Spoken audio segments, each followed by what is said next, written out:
Hello दोस्तों, ये CTET C D P का क्लास 13 है दोस्तों।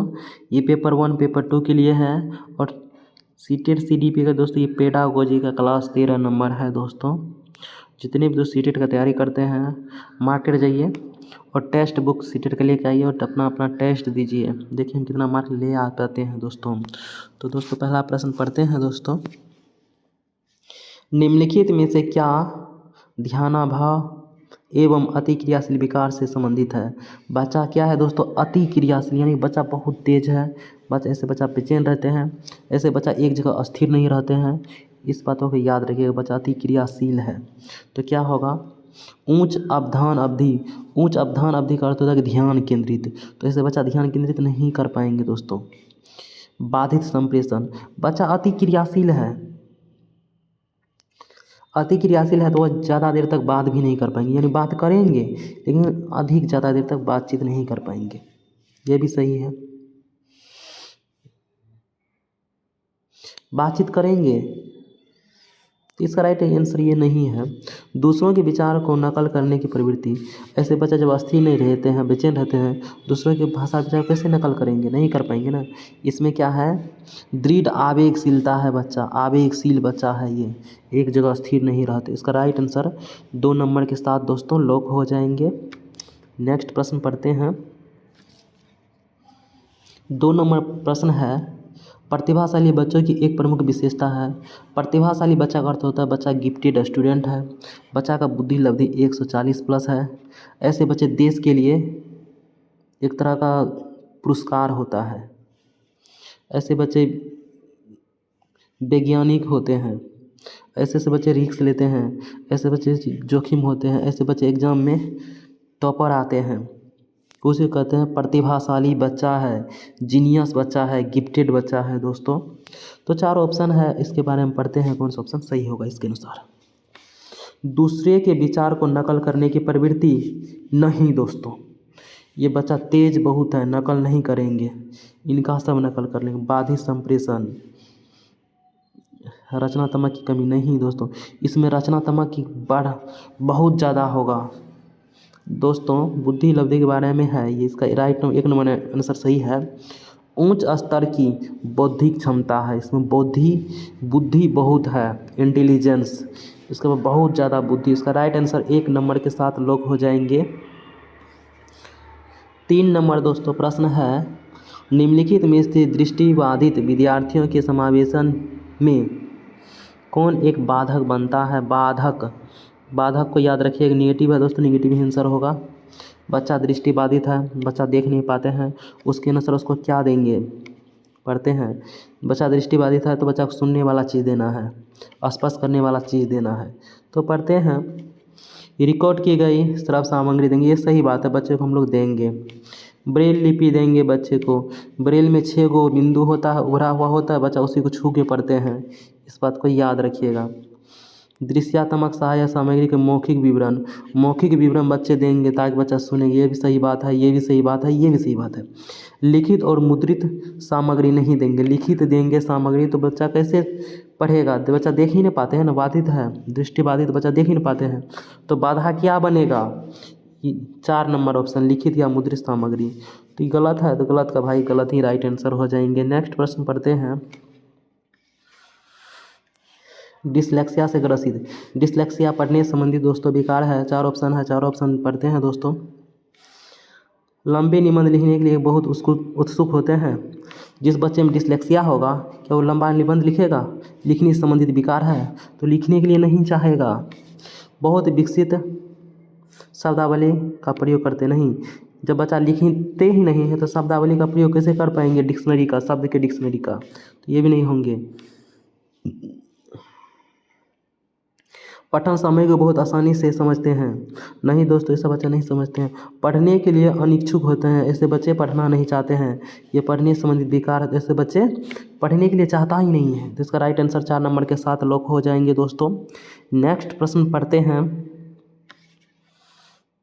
5 नंबर दोस्तों प्रश्न है, अनुसूचित जनजाति के, यानी कि जो बच्चा गरीब रहते हैं, जो बच्चा SC ST वर्ग के आते हैं और स्कूल नहीं जाते हैं, के विद्यार्थियों के समावेशन को सफल बनाने के लिए यह महत्वपूर्ण है कि क्या दोस्तों महत्वपूर्ण है। चारों ऑप्शन पढ़ते हैं दोस्तों,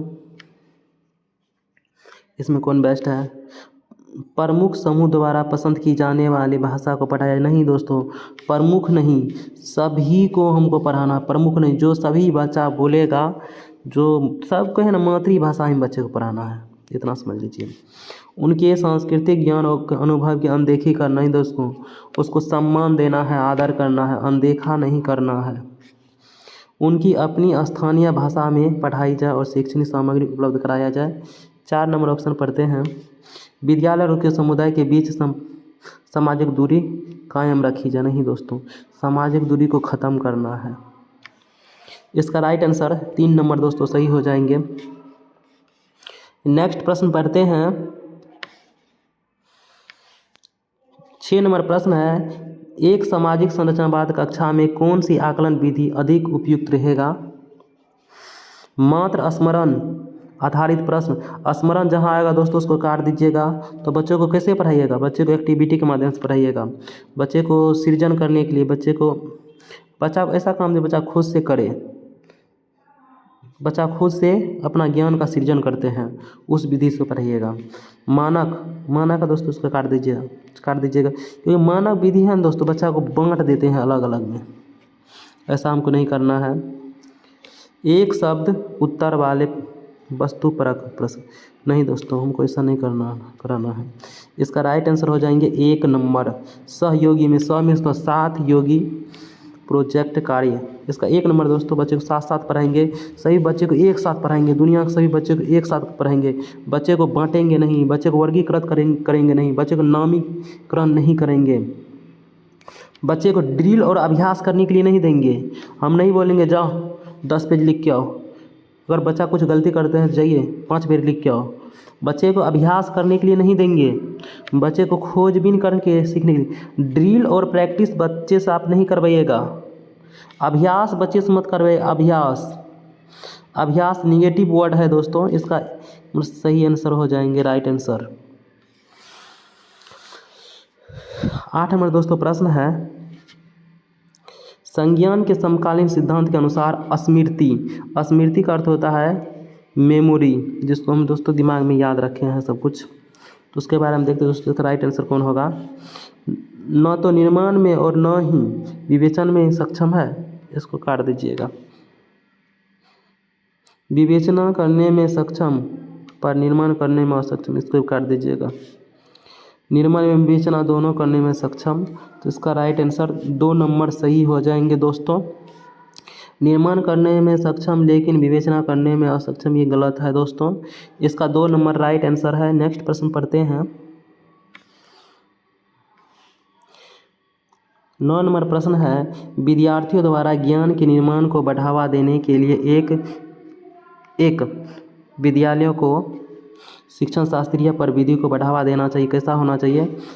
स्कूल जो है, बच्चे हैं, सब कुछ है, बच्चे को परीक्षा के लिए नहीं पढ़ाते हैं, शिक्षक नहीं है इम्पोर्टेंट, पाठ्य पुस्तक नहीं है स्टूडेंट, सब कुछ के केंद्र में बच्चा है। स्कूल किसके लिए बना है, बच्चा के लिए।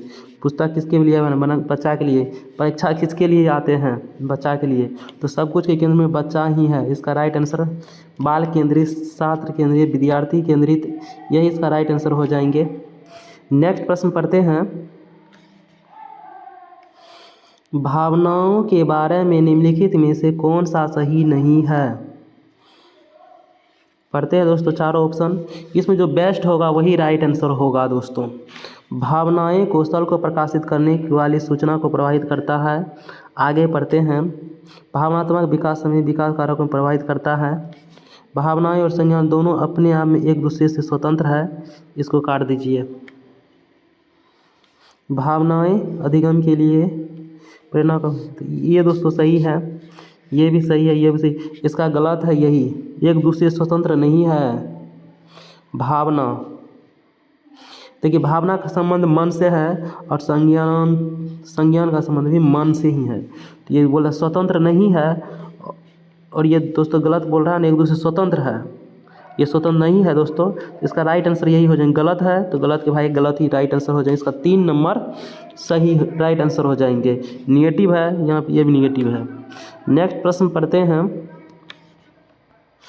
11 नंबर दोस्तों प्रश्न है, निम्नलिखित में से कौन सा आंतरिक अभिप्रेरणा का उदाहरण नहीं है। आंतरिक अभिप्रेरणा का उदाहरण नहीं है दोस्तों इसमें। जैसे बच्चा जिज्ञासा की रुचि से पढ़ता है, अपने लिए पढ़ता है, ये सही बात है। बच्चा रुचि से पढ़ता है अपने लिए, सही बात है।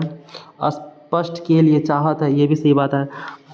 आंतरिक अभिप्रेरणा नहीं है तो पुरस्कार पाने के लिए प्रयास, यही आंतरिक प्रेरणा नहीं है। पुरस्कार के लिए, अंक के लिए, मार्क के लिए, ग्रेड के लिए, प्रशंसा के लिए जब बच्चा कोई भी पढ़ेगा तो समझ लीजिएगा वह अभिप्रेरणा के अंतर्गत आते हैं। यही इसका राइट आंसर हो जाएंगे। नेक्स्ट प्रश्न पढ़ते हैं दोस्तों। ये राइट आंसर यही सही हो जाएंगे। 12 नंबर प्रश्न है, सीखना अधिक प्रभावशाली होता है जब। सीखना कैसे प्रभावशाली होगा? जब बच्चा खोजबीन करके सीखेगा, बच्चा एक्टिविटी सीखेगा, बच्चे को स्वतंत्र रूप से बच्चा को सोचने देंगे, बच्चा को दंड नहीं देना है, बच्चा को पुरस्कार नहीं देना है, बच्चा को खोजबीन करके लिए सीखने के लिए देते हैं, बच्चा को जोड़ के पढ़ाते हैं, बच्चा को संदर्भ में पढ़ाते हैं, बच्चे के बीच समालोचनात्मक चिंतन को विकसित करेंगे और बच्चे को हम लोग संदर्भ में पढ़ाएंगे और बच्चे को अर्थ जानने का प्रयास करवाएंगे। बच्चा अर्थ जाने, जिस ऑप्शन में अर्थ दिख जाए वो राइट आंसर हो जाता है। तो हम लोग को कैसे पढ़ाएंगे बच्चा को, इसके बारे में हम लोग जानते हैं। पूर्व ज्ञान से संबद्धता स्थापित न करें। जब बच्चा को हम पूर्व ज्ञान से जोड़ कर नहीं पढ़ाएंगे तो बच्चा को जो पढ़ाएंगे ना वो भूल जाएगा बच्चा, तो ये गलत है। विषय वस्तु को असंबद्ध रूप से टुकड़ों टुकड़ों में पढ़ाएं। बच्चे को असंबद्ध पढ़ाएंगे ना, जोड़ के नहीं पढ़ाएंगे, बच्चा भूल जाएंगे। पठन सामग्री बहुत ही अमूर्त। अमूर्त का अर्थ दोस्त ये होता है जिसको हम कल्पनाओं में सोचते हैं, जिसको हम कल्पना में इमेज और छवि जिसका बनाते हैं उसको कहते हैं अमूर्त। और जटिल में होता भारी। ऐसा अगर पढ़ेंगे बच्चा कुछ भी नहीं सीख पाएंगे, इसलिए इसको काट देना है। जैसे अगर हम लोग कुछ छूते हैं, बेंच, डेस्क, टेबल, कुर्सी, ईंटा, पत्थर, जो भी हम छू लेंगे तो कंक्रीट हो जाएगा, उसको मूर्त कहते हैं। और जिसको छू नहीं पाएंगे, एक मात्र कल्पना में ही अनुभव करेंगे, उसको अमूर्त कहते हैं। तो दोस्तों इसका राइट आंसर 1 नंबर के साथ लॉक हो जाएंगे। विषय वस्तु को वास्तविक जीवन के अनुभवों के साथ जोड़ा जाए। बच्चे को जोड़ कर पढ़ाएंगे, बच्चे को सम्मान देंगे, बच्चे को इग्नोर नहीं करेंगे, बच्चे से उपेक्षा नहीं करेंगे। बच्चे से अपेक्षा कर सकते हैं, बच्चे को इग्नोर नहीं करेंगे। इसका राइट आंसर 1 नंबर के साथ लॉक हो जाएंगे दोस्तों। नेक्स्ट प्रश्न पढ़ते हैं। 13 नंबर दोस्तों प्रश्न है, एक अनुकूल सीखने का वातावरण बनाने के लिए क्या करना चाहिए? क्या करना चाहिए टीचर को एक अच्छा वातावरण बनाने के? 4 ऑप्शन पढ़ते हैं, चारों में जो बेस्ट होगा वही राइट आंसर हो जाएंगे। विद्यार्थियों को कोई स्वायत्तता नहीं देना, ये गलत है। बच्चा को स्वायत्तता देंगे, बच्चा को हेल्प करेंगे, बच्चा को मदद देंगे, बच्चा को स्कैफोल्डिंग, पाठ, ढांचा, आलम्बन बच्चे को उपलब्ध कराएंगे। टेम्पोररी बच्चे को हेल्प देना है बच्चे में। महारत उन्मुख पुष्टि देने से बचना चाहिए, यह बचना है, गलत है दोस्तों। ये देना है, ये बोल रहा बचना चाहिए। विद्यार्थियों से बेहद कम अपेक्षा रखनी चाहिए, नहीं, बच्चे से बेहद कम अपेक्षा क्यों रखेंगे, नहीं रखें, इसलिए ऑप्शन गलत है। विद्यार्थी के बीच सहयोग को बढ़ा देना चाहिए, तो इसका राइट आंसर 1 नंबर सही हो जाएंगे दोस्तों। नेक्स्ट प्रश्न पढ़ते हैं। 14 नंबर प्रश्न है, निम्नलिखित में से कौन सा विकास को प्रभावित करने वाला वातावरणीय कारक है? वातावरण से संबंध किसका है?